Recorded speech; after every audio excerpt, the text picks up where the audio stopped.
Hi and welcome to this Microsoft Dynamics 365 webinar, and it's about automating the marketing and sales gap. My name is Ritchey Hazeu. I'm a senior Dynamics 365 consultant working at Capgemini, of course, as you see.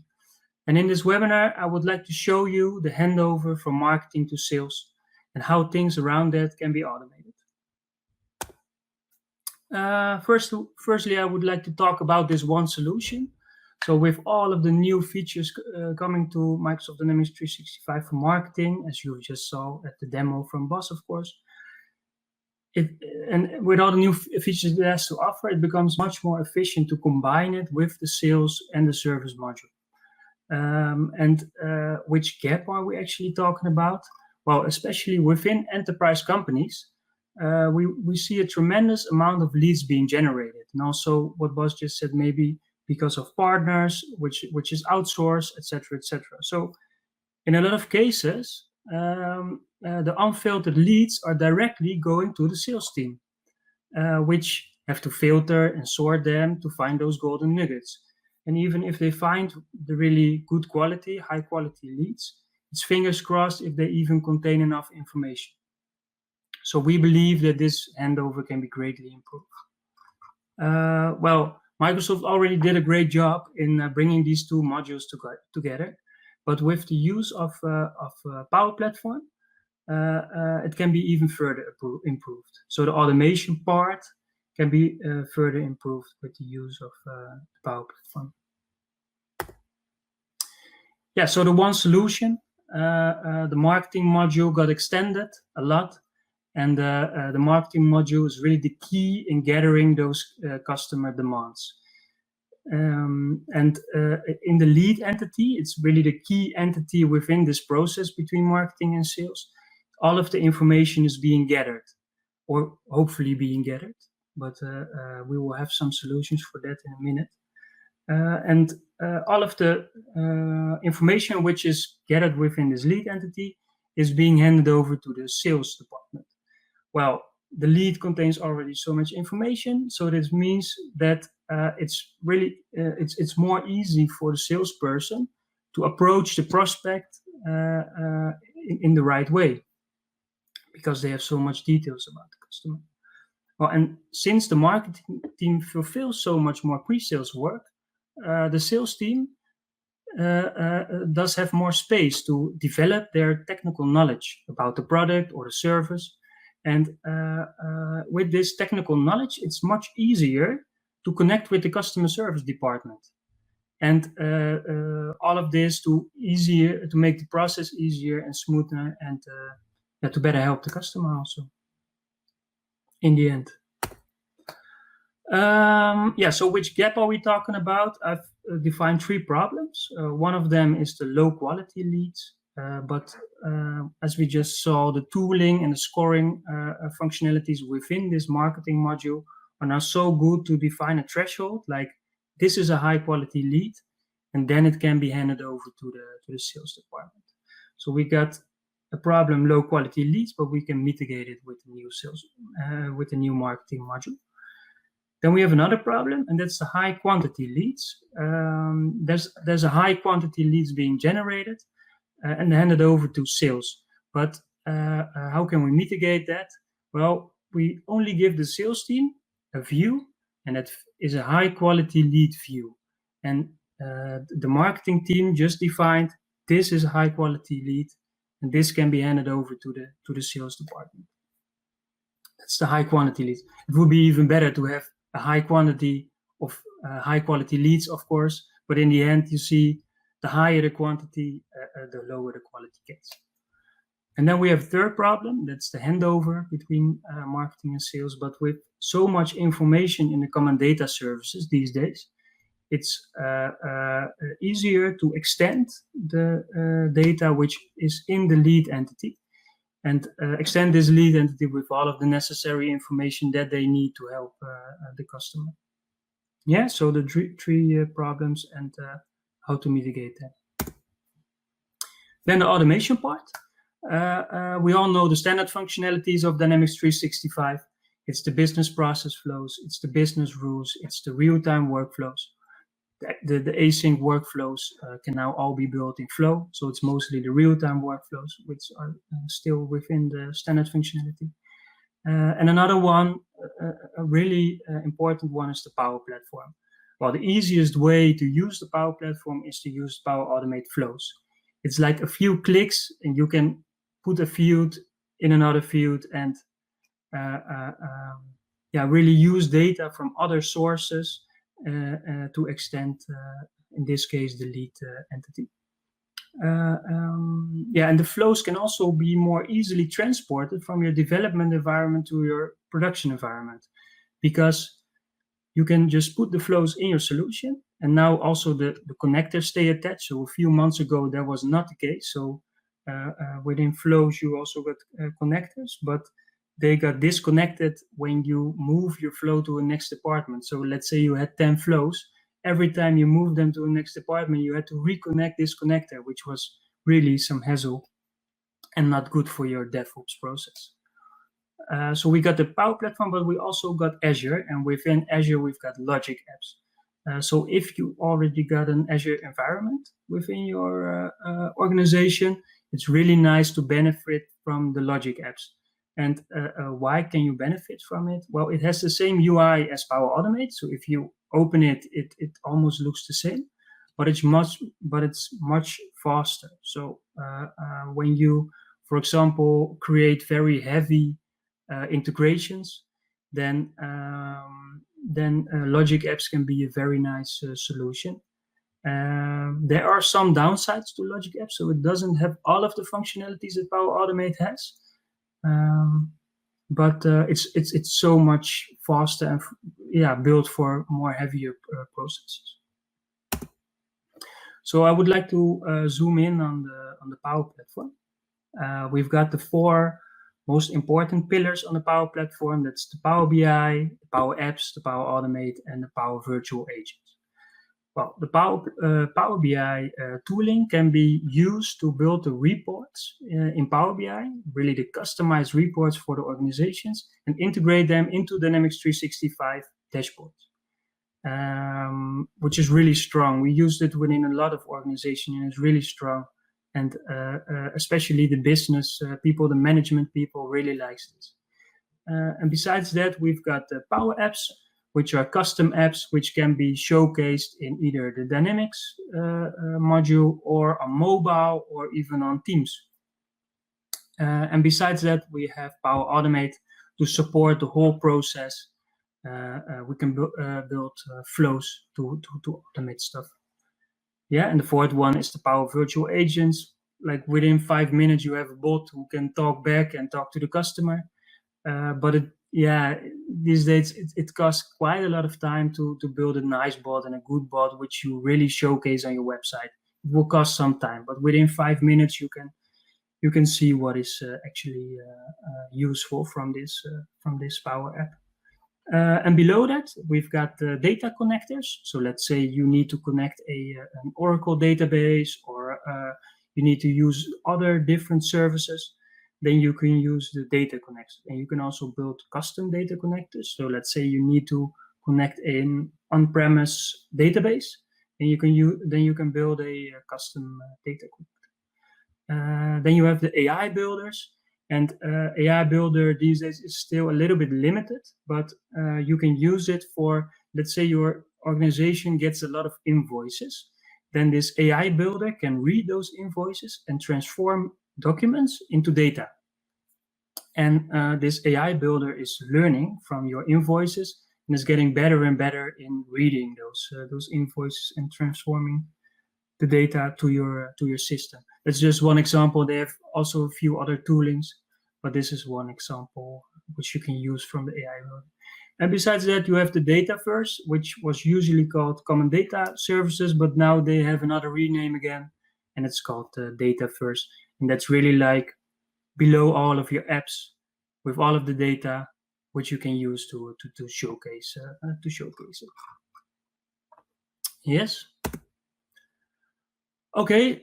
You've just seen this this picture displayed from Bas Bergstra. So we've got this customer, Colleen Avery, She's a customer at Contoso. Oh, she's not a customer yet at Contoso, but she's interested into Contoso products. And she goes to Twitter, she goes to a landing page, to the email, she goes to an invite, or she comes to a landing page and she registers for an invite and attends an event. And then she gets some questions by a telemarketer, which she fills in a Microsoft, which telemarketer fills in a Microsoft form. So indeed, as you can see, a lot of work these days is being done by the marketing department. It's really shifting to the left, to the marketing department, where 40% is shifting to the right on the sales department. So yeah, if you look at this customer journey, you would expect a couple of crucial things to be on the lead. So this is the request for the brochure, for the product brochure. This is the event registration, and this is the telemarketer Q&A. So in the next demo, we got a post for request brochure, so that's on the lead. We got an event activity for the event that Colleen Avery went to. But the telemarketing Q&A is not there yet. So yeah, the data is there in the form, in the Microsoft form, but it's not there in the common data services yet. So in demo, I really would like to enrich this lead. So all of the things which were generated, all of the data which was generated by the marketing team is also really on the lead. So the handover from marketing to sales is really smooth. So all of the data is in there, which is gathered. So that a sales person can just look at the lead and see like, okay, well, yeah, everything is in there. Let's contact this person. Yeah. So let's move over to the demo. So I would like to start where Bas Bergstra stopped his demo, and that's when the sales ready checkbox went to yes. So the lead is sales ready by and defined by marketing, and the lead is handed over to the sales department. So let me open my Dynamics environment. There it is. And we've created a custom view for the sales department. So as you can see on the left-down side, as you can see, we defined a custom view for the sales department with only the high quality leads. So only when they had a checkbox at sales ready. So let's open this lead, Colleen Avery, created by Bas Bergstra, as you can see. So all of the information is in there. We see a nice picture from her. We generated a lot of data. She went to a printer event. She answered some Q&As from the telemarketer, and she got a product brochure. So the salesperson can immediately see like, okay, she took all of these steps. But what we do actually miss here is the data from the Microsoft form. And in this demo, I would like to show you how to get this data from the form to this lead form. And we would like to do that when the handover is taking place. So when a marketing team is telling us, yes, the sales is ready. So let's put it back to no for now, because it is not ready yet. We are still missing some data.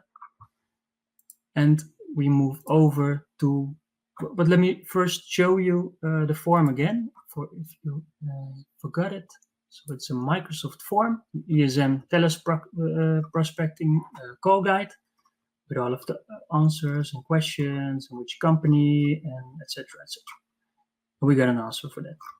So let's move back to Dynamics, and then we are going to use Power Automate to extract this data from the form and put it on the lead form. Yeah, so we move over to Power Automate, and we're going to create a new flow, an automated flow. Yeah, we call it extract data. Oh.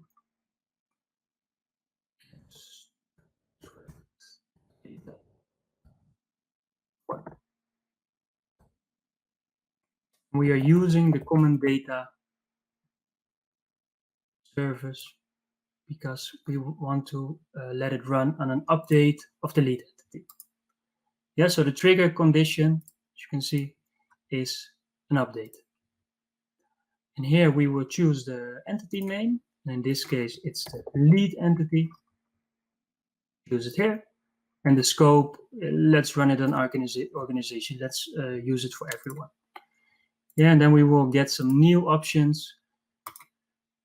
We want to filter it on the field that's new sales ready field. Yeah, so we want to trigger this update on the new sales ready field. So if this one is changed, we want to do something. And the expression is new sales ready equals true. So only when the sales ready field is going to true, the flow will trigger. And then you can also do some other stuff, but in this case we will not use it. So let's go to now we want to extract the data from the form. You go to Microsoft Form, and then you see the step, the connector get response details. So here you see it.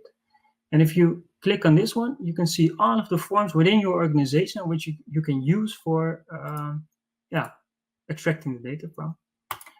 You can also make this response ID dynamically. There are some options for that, but in this case we just hard-code it and choose one of the responses.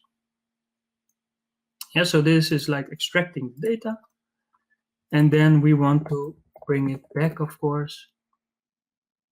This is a new one, I see, predict, haven't seen it yet. So we want to bring it back to Dynamics 365, and the entity name is lead. And we grab the GUID from the one which is running, so we can just dynamically put it in. And you already see the questions and answers, but we are going to use the lead ID. Put it in here, and we would like to bring back the job title from Carleen Avery. And then we use the question job title. Yeah, so let's save this one. Let's go back one step. It's turned on, and then you move over to the lead entity. And let's say we go back to the marketing team, and the marketing team is telling this lead is sales ready. It can go to the sales department. So clicking on yes, save. And then the flow is running, I hope. And it's running, and it's really fast. And then we can refresh the form, and then we can see that Carleen Avery is a purchaser, and that's extra information for the sales team, which they can use to better target the customer. And then the sales ready is yes. So this is the process which is the sales is using. It's actually also the same as marketing was using. So I see this as a downside. You cannot use two processes, so for marketing one and for sales one. Both departments have to use the same process. Once a process is started, they really have to use that. So I believe that's one of the downsides of the solution, but hopefully they will still change that. Yeah, so the salesperson is probably doing a follow-up. They will call her. It depends on the preference which they would like to be called, or an email or whatever. But in this case, they will do a follow-up. So they give a call to Carleen Avery with a date, and the sales accepted the lead and would like to transfer it to an opportunity. Carleen is very interested because of the product, of course. Yeah, so we will save it, and then we can qualify it.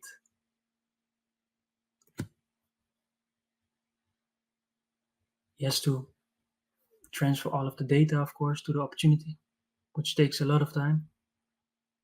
And then you can see an opportunity is generated with all of the activities attached, with all of the data, and also a contact is automatically generated.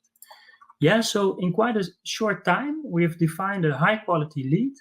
We extract the data from the Microsoft form. So let me go back to the presentation. I believe it's better to explain it. Is this one? Yeah, so what did we do this in this demo? We showcased that there's another very important solution coming into Dynamics 365, which is the marketing solution. And it's really one solution which you can bring to every customer these days, because it's so extended. And besides that, the marketing module got in love with the sales module, and they are really making each other better. And besides that, we have generated form details with Power Automate and brought it back to the Dynamics 365 to extend the lead for the sales department. So that was the webinar from my side. So back to Donald. Yes, thank you so much, Ritchey, about your presentation. I really liked how you extended the data by using Microsoft Flow, extracted the data from forms in this case, but it could be basically any front end that you use to collect that data, and use that data in the end to create the lead and even generate the contact out of that. Let me check if there are any questions. There are no questions yet. Must be. I think it's, again, crystal clear. Maybe one question for you, Ritchey. You mentioned Microsoft Flow, but you also in your introduction mentioned maybe some other integration tools that you can use. Can you maybe elaborate a little bit on that? Yeah, you can also, for example, use logic apps. So if your organization is a little bit more mature, you could also, for example, build your flows into logic apps. But that's only preferable for really the heavy processes. I would not, for the thing we just built, I think Power Automate is awesome. It's great. Do not change it. But for the more heavy stuff, I would definitely recommend logic apps. And with heavy, you mean heavy processes that need to extract large amount of data that you might want to have in real time or near real time. Yeah, exactly. So the large amount of data. So let's say if you put 100,000 records in Power Automate, it will not run. It's too heavy. It's too much. But within enterprise companies where we especially also work for, 100,000 records is not. It's something which comes up quite easily and quite often. So in these cases, if you need to run a lot of data, then definitely I would use the logic apps. Yeah. All right.